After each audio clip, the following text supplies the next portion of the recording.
Namaste to all our viewers out there tonight. My name's Jiva Krishna, and welcome to our little thoughtful Thursday meditation session and little talk on yoga wisdom. Some of you who tune in regularly to this particular session probably might have been expecting Radha Krishna Das, but he's not on tonight. He's having a little break, and so I'm going to be with you tonight for a little while. We're going to follow the usual program that he has been doing for a while. We're going to start with a little meditation, a little breathing, a little meditation to, just steady the mind, calm the mind a little. And after that, we're going to have a short talk on different aspects of yoga practice and different yoga practices and how they're related to each other. And then we'll have a little meditation after that with some music, a little kirtan. Hopefully I'll be singing here, and hopefully some of you will sing at home or just listen. So we're going to start with this beautiful breath meditation. We're going to be focusing on our breath for a little while, and that'll help to steady the mind. And then we'll go into a little focus on a mantra. So if everybody would like to have your eyes closed and just begin by just becoming aware of your breathing. Don't need to do anything else, just put your attention on your breath. And I'll get we'll turn on our little backing track. And just be focusing on the breath. Watching the breath,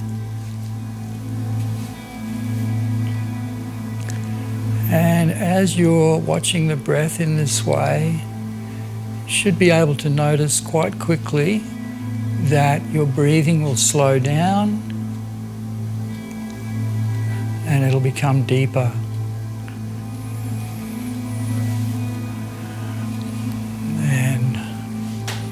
This is just a very wonderful effect, very natural effect of simply being aware of the breath without any effort whatsoever. You'll find your breathing will slow down, become deeper.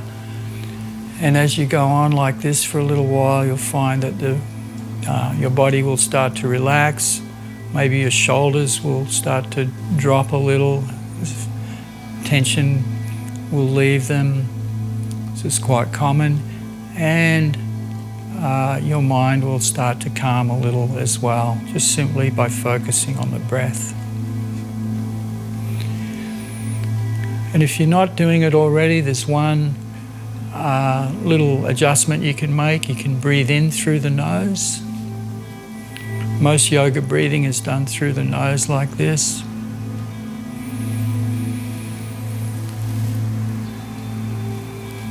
And as you're aware of your breath, breathing in through the nose, you might be able to experience it going up to the back of the nasal cavity and then going down to the back of your lungs, to the bottom of your lungs.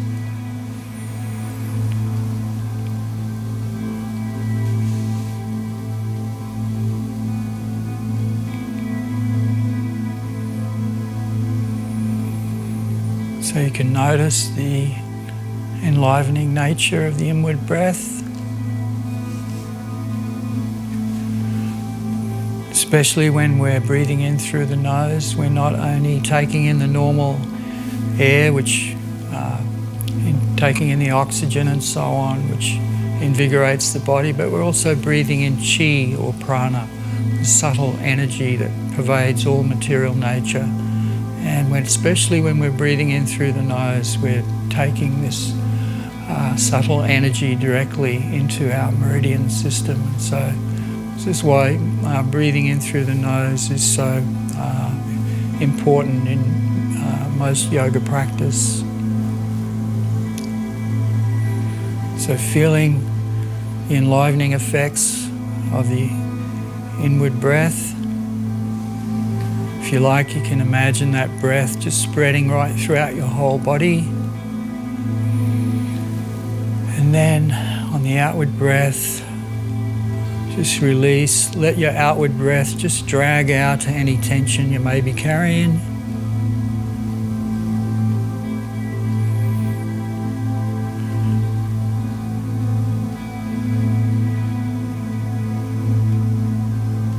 So your inward breath enlivening, the outward breath relaxing. And so now we'll just go to our first meditation practice.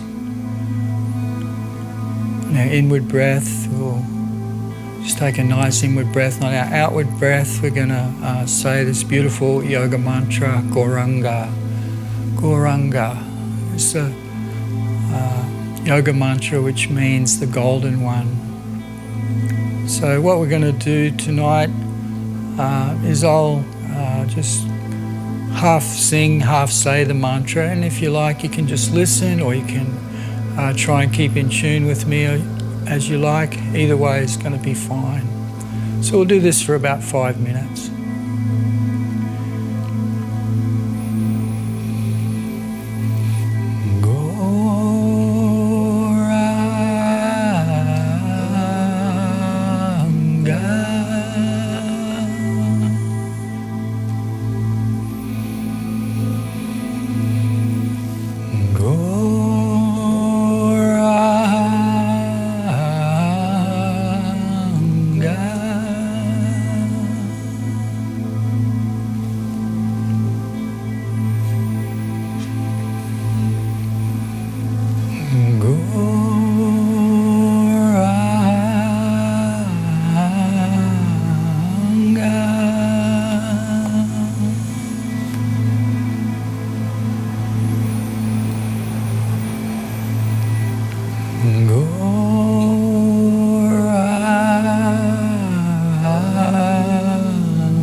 So let's just put our attention back onto the breathing, and we'll just finish this little practice where we started, just focusing on the inward breath, the enlivening nature of the inward breath, relaxing nature of the outward breath.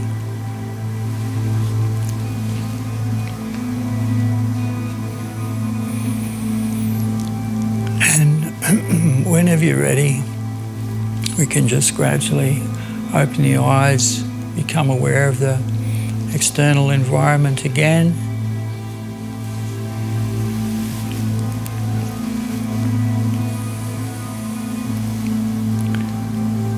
Okay, so I hope you all had a nice little experience with that practice. So we're going to just start our talk now on different yoga practices and how they're related to each other. So I'll just mention them, some of the ones that we're going to talk about first, right here at the very beginning. Some of them you may be quite familiar with. I'll mention probably the most well-known ones first. For example, we have Hatha Yoga. We have, there's a lot of interest in Kundalini Yoga these days, and Bhakti Yoga, of course, is becoming more and more well-known. And then a couple of other practices, Jnana Yoga, which is the practice of meditation, which is what we're doing, and Karma Yoga is the practice of engaging our tendency to act in a selfless way. And also we'll be mentioning a practice known as Jnana Yoga, which is spelled Jnana. So some of these you may have heard of, some of you may not have heard of. So we don't have a lot of time, so we'll try and get to some of these practices. And we can start actually with Jnana Yoga. So Jnana means knowledge. And so Jnana Yoga means the way of using our mind and intellect to attain knowledge, spiritual knowledge. And this is the first yoga practice. So actually what we're doing tonight, sitting here talking, I'm going to be presenting different kinds of different aspects of yoga knowledge. So this is actually a Jnana Yoga session we're doing right now. When you hear these wisdom talks by different speakers, this is Jnana Yoga. We receive information from a qualified teacher, and also in combination with the yoga texts. You'll notice many of the speakers on these channels are always quoting from the yoga wisdom texts, or the Vedas as they're sometimes called. This is really important for anybody who's serious about understanding what yoga is really all about. It's not about any individual making up stuff as they go along, but unfortunately this does happen. People, will read some book and take on board some of it and maybe not like something else, and then they'll regurgitate that in their own way, and so on and so forth. And in this way it creates a lot of confusion in the wider world of yoga, and sometimes, people become confused about what's what. But for myself, hopefully I'm not going to be doing that. I take great care to not change anything that I have learned from my particular spiritual teacher, who's based all his teachings on the yoga text. So you'll find that we're quoting always from the yoga text, and any genuine yoga teaching will always be supported by the statements of these texts like the Bhagavad Gita and the Yoga Sutra.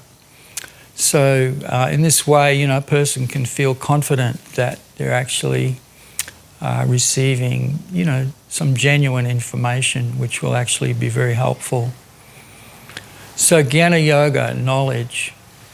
But let's backtrack a little bit further now and just talk about yoga in general. So what is yoga all about? What does it mean?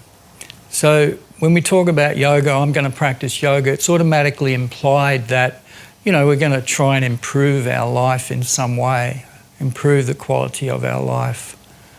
So everybody who practices yoga, yes, that's what we're trying to do.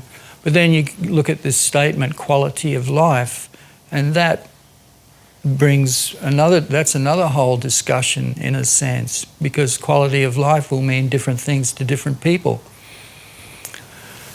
For some people, quality of life means, just having lots of money and being able to spend that money on this thing and that thing and whatever they like, and I've got good quality of life. But for, generally though, for people who are, trying to understand yoga, we kind of know, or we sense at least, that it's a lot more than that. Yoga means harmony, or peace, harmony, union. But we'll focus on the word harmony. So then we'll go, okay, yoga means harmony. So what is this harmony then? Well, obviously, it's got to be something beyond material life in a sense. It has to be. Why? Because there's no, if we consider, and unfortunately sometimes people explain yoga in this way, they say it's the harmony of the mind, body and spirit. Harmony of mind, body and spirit. So, okay, that sounds nice, harmony of mind, body and spirit. But then, if you look at it, where is the harmony of the mind, body and spirit if, for example, we start to appreciate and focus on the fact that the body is gradually getting older? Like, look at me, for example. You guess I'm pretty advanced in years. And so the body can't do what it used to be able to do when I was much younger. In fact, not only that, it's actually causing quite a lot of trouble in different ways. And as many people, you know, who are my age will be quite willing to relate, the body starts giving you trouble in different ways. So where's the harmony of the mind, body, spirit? There's no harmony. My mind wants my body to do this and to do that. I want to enjoy in this way and that way, but the body can't do it anymore. So there's not harmony, there's actually frustration in a lot of ways. So harmony means something beyond the body. This is what we're getting at. So, and as many of you would know or be about to guess, it means harmony in a spiritual sense. There's spiritual harmony, which is not dependent on the body at all.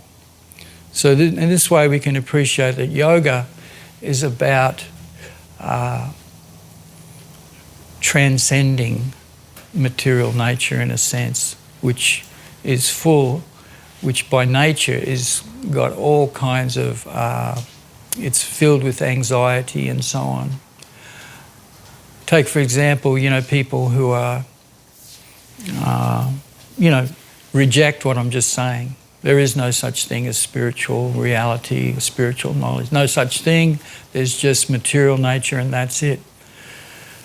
But, you know, they will find, so what are they doing? They're trying to keep the body going as long as possible, right?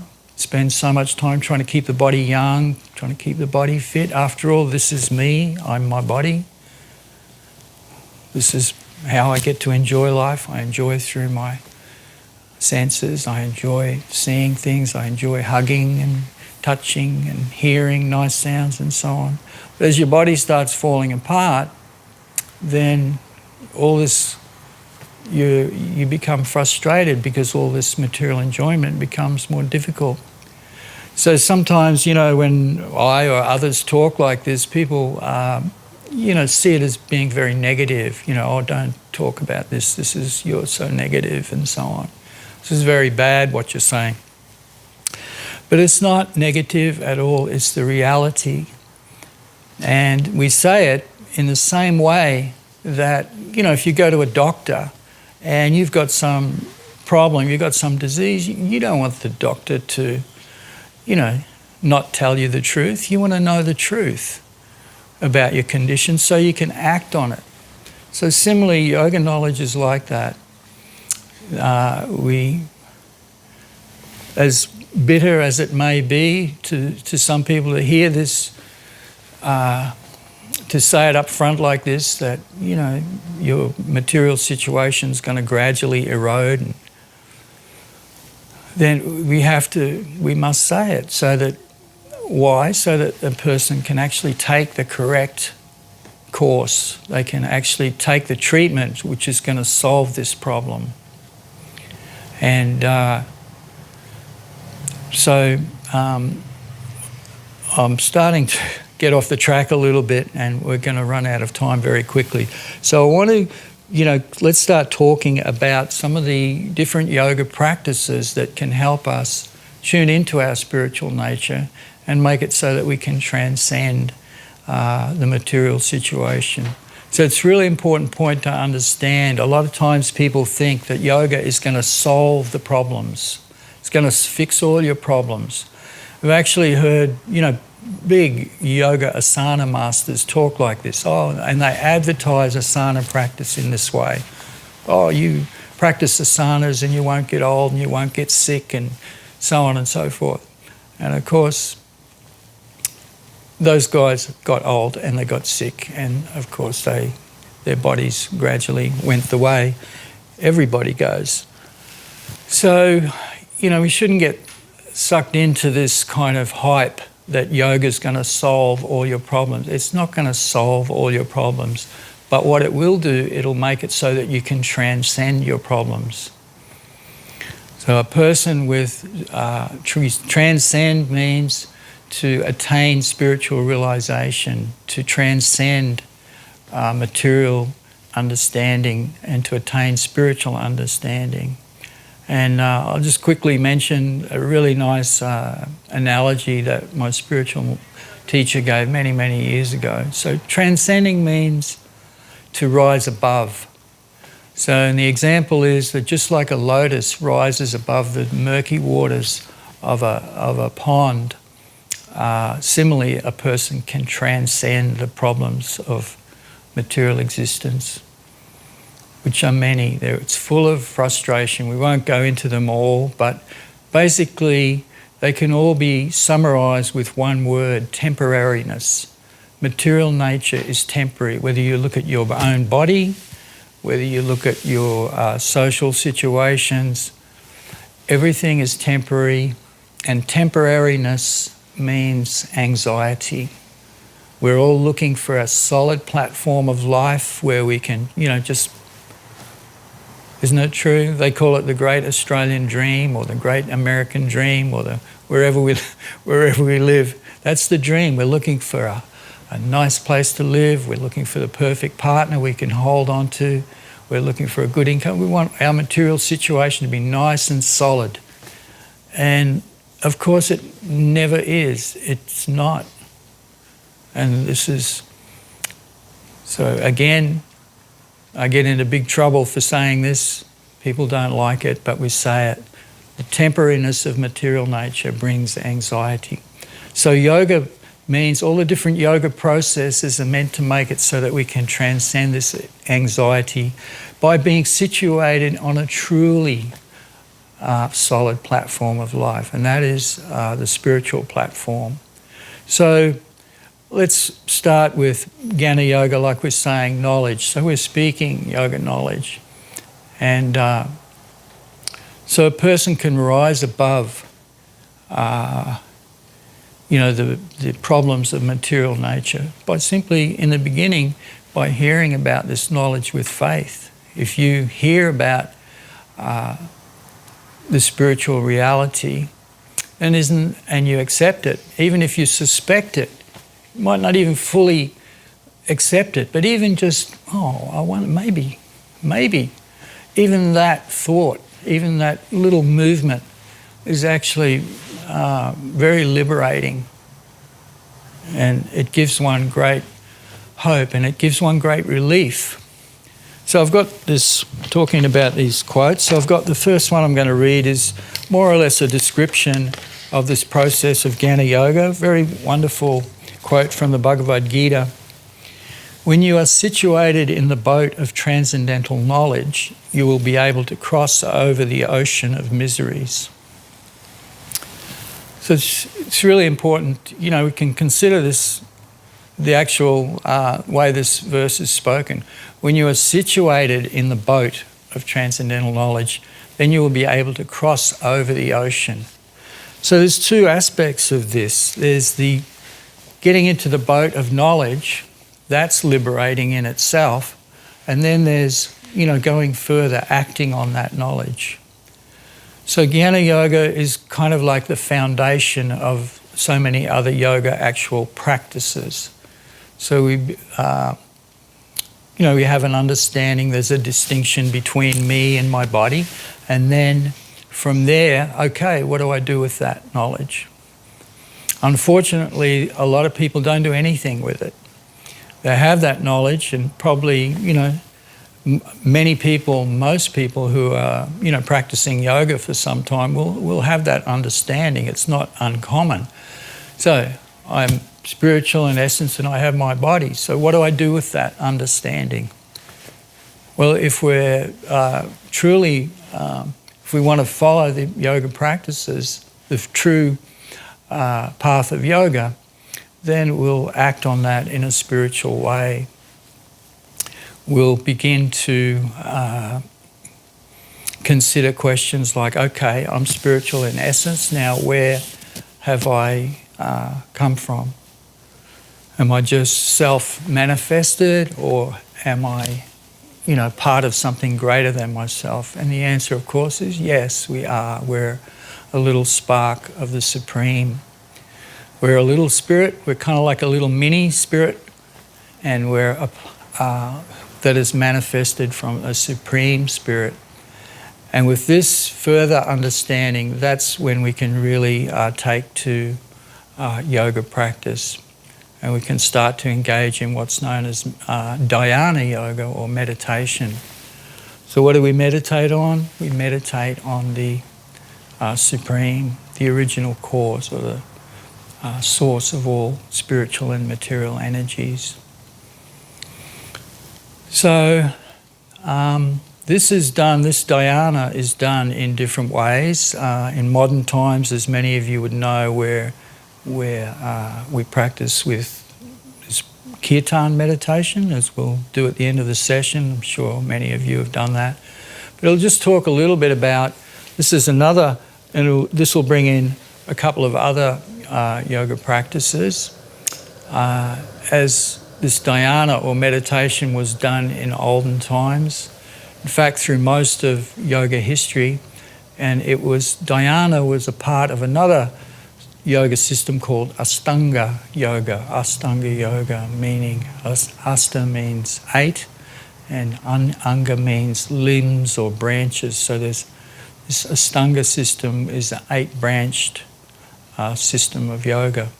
And it begins with another practice which many people have heard of, Hatha Yoga. We often see Hatha Yoga advertised, and sometimes people think Hatha Yoga simply means, asana practice. But more correctly, it includes, Hatha includes asana, but it also includes practices like pranayama and a couple of practices called, 2 practices, one yama and niyama, which are basically, you could call them practices of lifestyle practices. For example, in the yama, there's 5 practices, things like truthfulness, non-stealing, non-violence. So these help one live a certain kind of lifestyle which is very liberating, and it makes it so that we can not so much attach to the ways of the world, to worldly life, which if we follow that path, then we simply enter the world of anxiety, trying to hang on to things when they're slipping away through their fingers and so on, like we mentioned earlier. So this yama is really important. Actually, they're important for anybody, not just people who are into yoga or spiritual life. You'll find that any society, every society in the world, whether it's doesn't matter whether it's a so-called advanced civilization or a so-called backward civilization, every society has some basic principles or basic laws, if you want to call them, basic moral guidelines. And usually you'll find one of the common ones is non-stealing and non-violence, if possible. Non-stealing especially is a big one. You can imagine, and this is why in some of the yoga texts it's explained that these principles are meant for everybody, meant for every time and place, for every person. You can imagine how transformed the whole world would be if people just followed that one simple principle of non-stealing. How much anxiety would be decreased all over the world. We wouldn't have to lock our doors at night. We wouldn't have to build fences, this, that. We wouldn't, and so on. So these are all signs that of anxiety in another sense. This is another way. People doubt this anxiety. Do you close your doors? Do you worried about getting robbed? And so, yes, of course we all are, because this is going on in a big way. So this is one of the principles of yoga that's meant to relieve all that pressure. Non-stealing. And so these principles, basic principles of living, we won't get into them all because we don't have time, but they're basic, principles of peaceful living. We can put them like that. Non-violence. We don't be violent to others unless, in an extreme situation, if you're getting attacked, well, you have to sometimes respond. But other than that, non-violent. Non-stealing. So all these principles promote very peaceful living, not for our own self, but for the whole society. And so this sets up, this is very calming. It calms our life down, and it more or less, it's the groundwork for undisturbed meditation. So the Ashtanga system is, there's 8 principles. I'll just mention them all. There's yama, niyama, which are, like I'm saying, they're principles for peaceful living. Niyama is studying the yoga texts, living simply and so on. And then we go to asana, which is physical postures for controlling the body, controlling the mind, and calming the mind and so on. Breath, pranayama, controlling the breath. All this is meant to bring a person into a peaceful condition, to calm the mind, relax the body, so that we can then engage in dhyana, which is meditation, much more easily. And then, of course, the purpose of dhyana is not just to, make it so that our mind becomes very adept and, we have a good, sharp mind, so that then we can use it to, improve our material situation. This is unfortunately one of the false ideas of meditation. It's to make it so that meditation is meant to make it, dhyana is meant to make it so that we realise our spiritual nature and our relationship with the divine. So this is all contained in the Ashtanga system. And so this is Ashtanga. This is one of the 4 main categories of yoga practice. Jnana, the other one we just mentioned. And, these all lead to what's known as Karma Yoga and Bhakti Yoga. These are more or less what we've just been describing is more or less the foundation of yoga, and then these lead this foundation. Upon this foundation, then we can engage in Karma Yoga and Bhakti Yoga, dedicating our actions and our propensity to love in a spiritual way. So I want to, we can mention another point in this regard, something about yoga and in general, and that is you can consider, if we can consider our own situation, we have natural propensities, right? We have the natural propensity to reason, to use our mind and to try and figure things out in different ways. That's a natural propensity that everybody has. We have a mind, we have an intellect, and we naturally going to use it in one way or another. We have a natural tendency to act. We have a natural tendency to love. So the way of yoga is not to try and stop these natural tendencies. It's not like I'm going to go to the mountains and I'm not going to think anymore, and I'm going to stop my mind and I'm not going to do anything. I'm just going to sit and meditate, and I'm not going to love anybody anymore because that'll just be a distraction. That actually is the way of the Ashtanga path, which we just described. It's more or less a path of great discipline. And it is a genuine yoga path, but it's a very, very difficult path to try and shut down our natural tendencies. So it can be done. A person can follow the path of yoga in that way, but it's very, very difficult. And it's much more advisable to actually engage our natural tendencies, just like tonight. Hopefully, some of you are thinking, considering what we're talking about tonight, using your mind to try and, accept knowledge, or at least consider it. And then, after assimilating or accepting some of this knowledge, you'll understand the need to act on it. So it's not like we just sit there, we act on the knowledge. And ultimately, action becomes perfected when it's combined with the tendency to love, which is the great driving force of all of us. So this is perhaps the biggest or the most significant of all the natural tendencies, is the tendency to want to love. It's said the whole world revolves around the desire for love. Maybe you can think about that for a moment or two. Is it? What do we really want? Most of us, we really want to be able to just love somebody and have them love us back.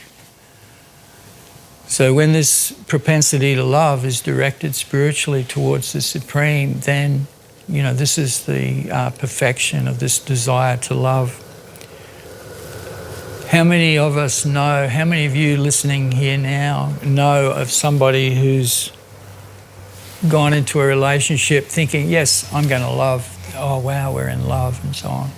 And you've found out that, and later as time has passed by, that love has fizzled out. Most of us, I would think, have that experience. And it's because the so-called love, is not based on a spiritual understanding or a spiritual platform, but it's based on material considerations. That's why, if you wonder why the relationships, everybody starts off, wow, this is going to be so good. They all start like that, and they fade away. If they fade away, it's because they're based on temporary material considerations. I love you if you're beautiful. If your face starts to droop, I don't love you anymore. I love you if you got money. If you lose your money, I don't love you anymore, and so on and so forth. But spiritual love is different.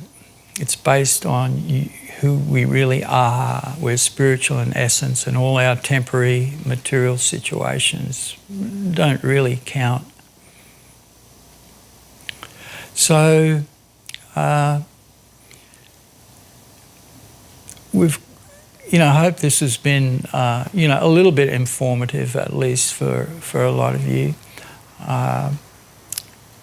These processes of yoga, they interrelate. We talk about this yoga and that yoga. They're all interrelated. Jnana Yoga is not just something on its own. Yes, we have that. It's a foundation, but then we use that foundation to engage in meditation. Then after meditation, we begin to act, and then we act. Karma Yoga means action, devotion, dedicating our actions spiritually. And then when that dedication becomes imbued with loving sentiment, then it becomes matured. So, in a sense, Bhakti Yoga is the topmost of all the yoga system. It's a fully matured action, loving action. So we're going to go back again now. We're going to leave all of this and go back to another very talked about yoga practice these days called Kundalini Yoga. So you hear a lot about Kundalini Yoga these days, and opening up the chakras and so on, and raising the Kundalini. So Kundalini Yoga is a little bit different than all the other systems. It's not so much about engaging natural tendencies, but rather it's about, it's kind of like a mechanical process of gathering in our subtle energy, gathering in the life air, and raising it up through different chakras. So it's a very, it's kind of like, with some of the other yoga systems, it's very natural. It's like, we just jump into a car and drive it, in a sense. We understand what to do and we just do it. With Kundalini Yoga, it's more or less, it's very difficult. It's like trying to push the car, trying to get this car going mechanically. We're trying to raise this subtle energy. And the reason it's not that easy to do is because our desires, when we have material desires, our subtle energy is flowing outwards, in a sense. The subtle material energy, the prana or the chi as we call it, it's flowing away out into the senses. And so if a person is doing that, in other words, it makes no sense at all for a person to just be living a, sensual lifestyle and then thinking that I'm going to do Kundalini Yoga. To do Kundalini Yoga basically means you've got to live a super, super austere lifestyle. You've got to limit your eating. You can't be having sex enjoyment. You've got to basically be controlling all your senses to a very great degree so that this subtle energy can be raised up through the different chakras, up the Sushumna Nadi, and by gathering in our life air and gathering it together, then, a person can achieve, a certain stage of enlightenment or spiritual realization. So that particular practice is, although people, you hear about it, I read different things about this practice, and, people talk about, I'm hooking into this chakra and that chakra, and they talk about it in a very sort of flippant way, in a sense. That's okay, but, you can, try and think about it like that. But the real Kundalini Yoga practice it requires, great discipline. It's not that easy to attain.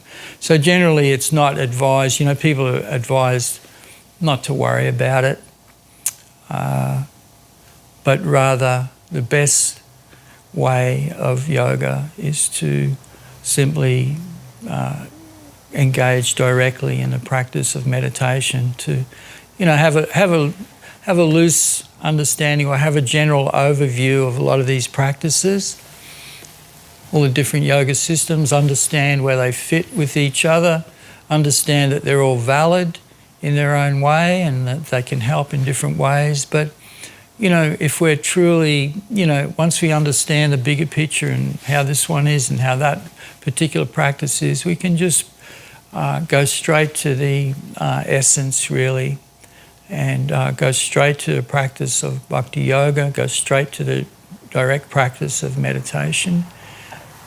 And our path on yoga will become very, very simple and easy. So I'm sitting here looking at a camera, and it's quite difficult because I'm not used to it. Normally, when I'm speaking, I've got people in front of me and we can interrelate a little bit.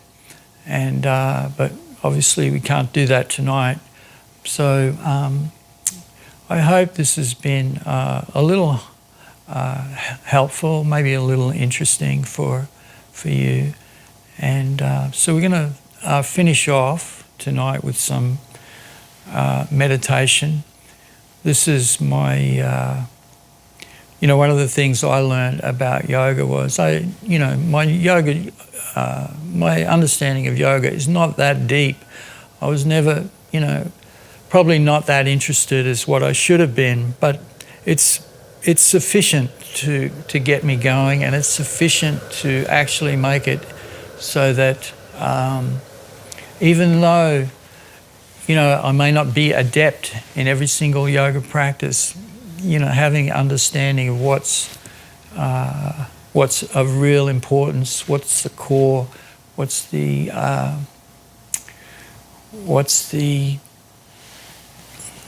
really important part of yoga. I do have that. So that's what counts. It's like, we don't need to worry so much about, like we're saying, there's so many details about yoga, but out there, how many of you have time to study all the different yoga texts and so on in depth and in detail? Well, I'd guess not everybody. We all live kind of hectic lives, and it's not that easy to get by and pay the rent and so on. So this particular practice that you'll find,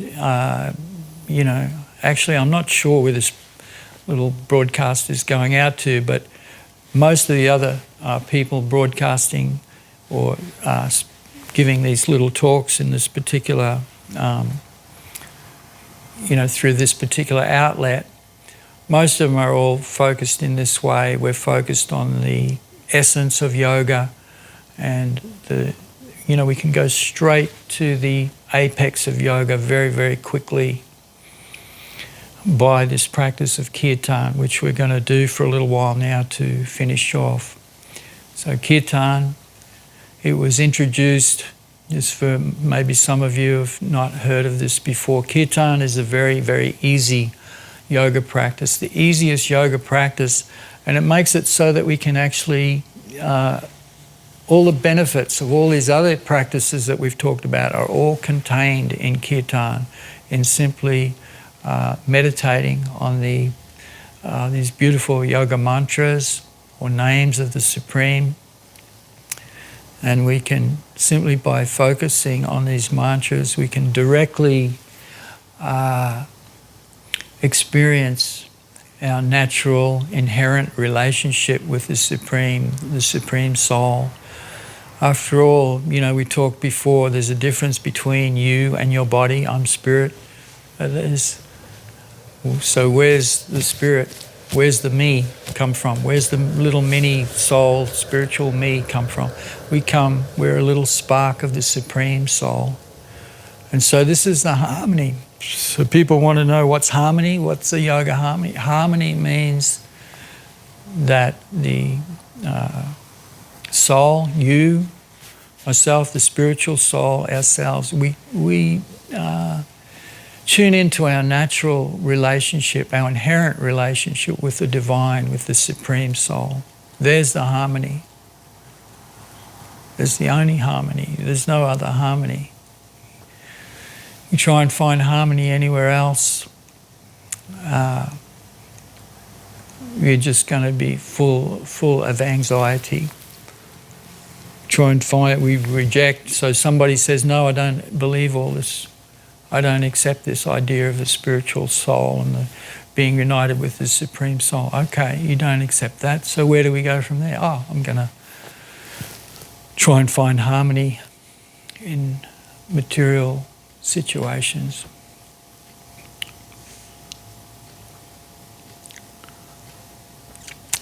And then we don't find it, so we take up yoga to try and make it so that we have harmony in material situations. And then maybe one day we'll realise, no, that's not it. And then we come to, appreciate the apex of yoga. So I'll read another text if I can, just before we finish off. These are some I've written some of these down before that, hopefully will be of interesting and of value to you.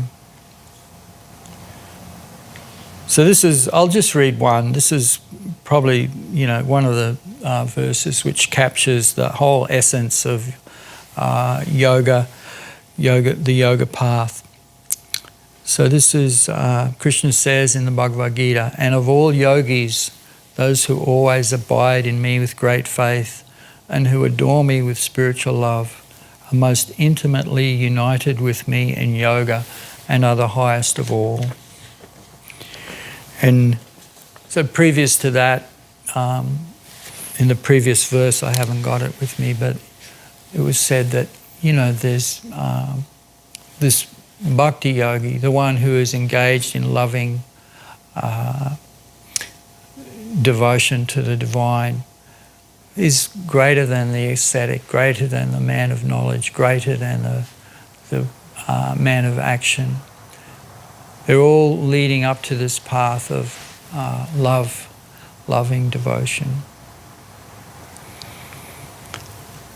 So this is what the path of yoga is. It's all about basically showing us how to direct our propensity to love. Isn't that the great challenge? Isn't that we're all trying to figure out who can I love? Who can I spend time with? Who do I really want to hang out with? Who do I want to be with? And here we are, we're told, we realize who we really are, we're a child of the Supreme, and it's very natural for us to want to be with the source, the very source of our being, the Supreme Soul. So I'm going to, and hopefully some of you will join in at home. We're going to chant some of these mantras. Chant another mantra or two. We're going to do Gopala, Govinda, Rama, Madana, Mohana, and we'll do some Maha Mantra as well. Some of you know it, the Hare Krishna mantra. So these are all names of the Supreme in a way of tuning in to our natural relationship with the Supreme. So I'm just going to sing these mantras. And if anybody, you can listen if you like, or, sing along if you like.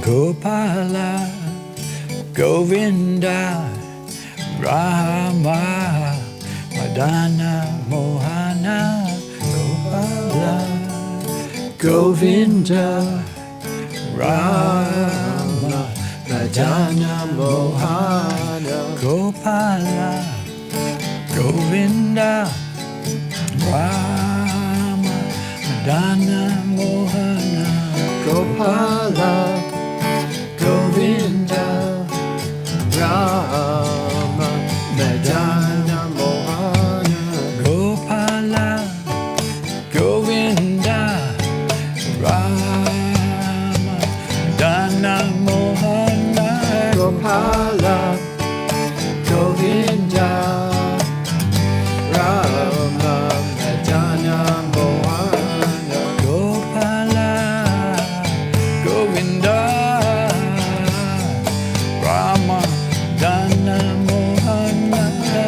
Mohana, Gopala, Govinda, Rama, Madana, Mohana, Gopala, Govinda, Rama, Madana, Mohana, Gopala, Govinda, Rama, Madana, Mohana, Gopala, Govinda, Rama, Madana, Mohana, Gopala, Govinda, Rama, Madana, Mohana, Gopala, Govinda,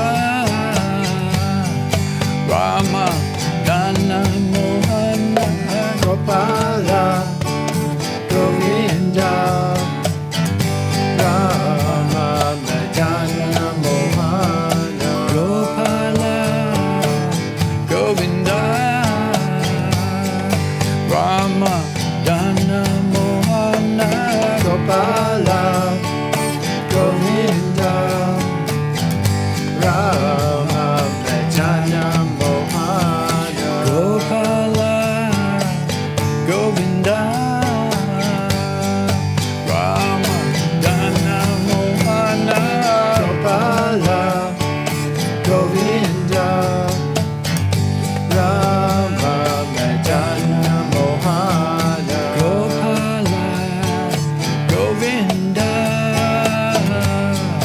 Rama, Dana, Mohana, Gopala, Govinda, Rama, Dana, Mohana. Hare Krishna, Krishna Krishna, Hare Hare, Hare Rama, Hare Rama, Rama Rama, Hare Hare,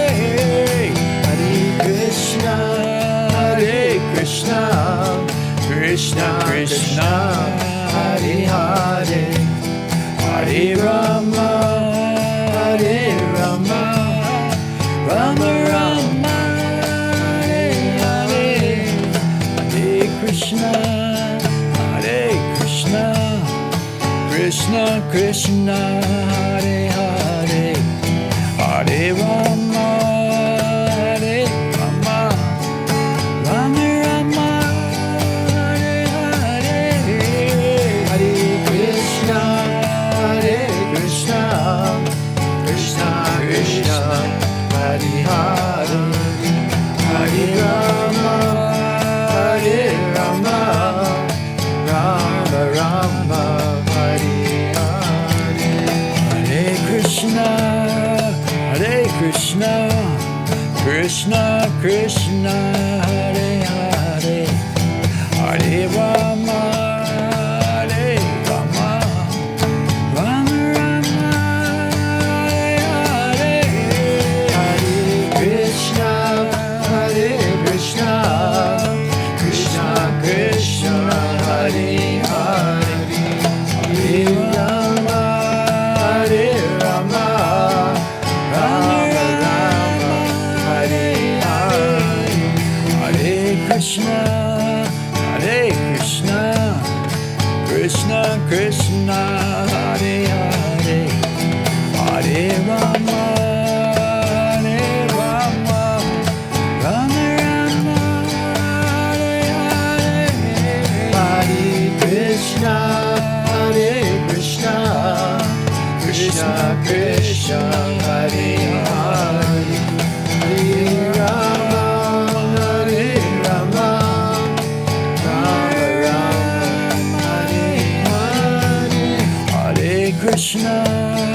Hare Krishna, Krishna Krishna, Hare Hare, Hare Rama, Hare Rama, Rama Rama, Hare Hare, Hare Krishna, Krishna Krishna, Hare Hare, Hare Rama, Hare Rama, Rama Rama, Hare Hare, Hare Krishna, Krishna Krishna, Hare Hare, Hare Rama, Hare Rama, Rama Rama, Hare Hare, Hare Krishna, Krishna Krishna, Hare Hare, Hare Rama, Hare Rama, Rama Rama, Hare Hare, Hare Krishna, Krishna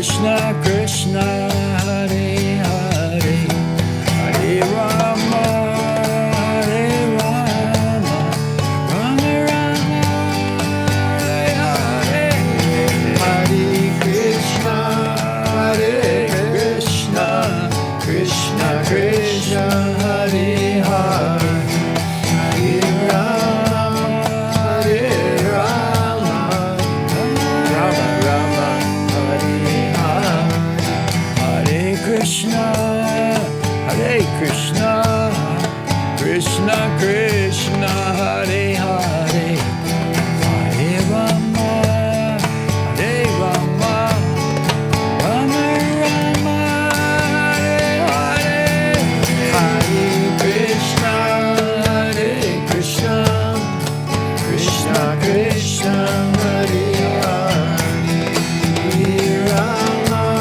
Hare Rama Rama Rama Hare Hare Hare Krishna Hare Krishna Krishna Krishna Hare Hare Hare Rama Hare Rama Rama Rama Hare Hare Hare Krishna Hare Krishna Krishna Krishna Hare Hare Hare Rama Hare Rama Rama Rama Hare Hare Gopala Govinda Rama Madana Ohana Gopala Govinda Rama Madana Mohana Gopala Govinda Rama Madana Ohana Gopala Govinda Rama Madana Mohana Gopala Govinda Rama Madana Mohana Gopala Govinda Rama Madana Mohana Gopala Govinda Rama Madana Mohana Gopala Govinda Rama Madana Mohana Gopala Govinda Rama Madana Mohana Gopala Govinda Rama Madana Mohana Gopala Govinda Rama Madana Mohana Gopala Govinda Rama Madana Mohana Gopala Govinda Rama Madana Mohana Gopala Govinda Rama Madana Mohana.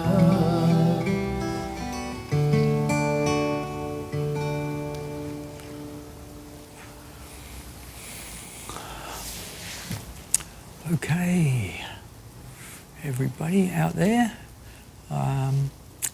that's going to be about it for tonight. I hope you all had a nice experience with our yoga chanting and a little bit of a talk about yoga practices. And namaste. Thank you.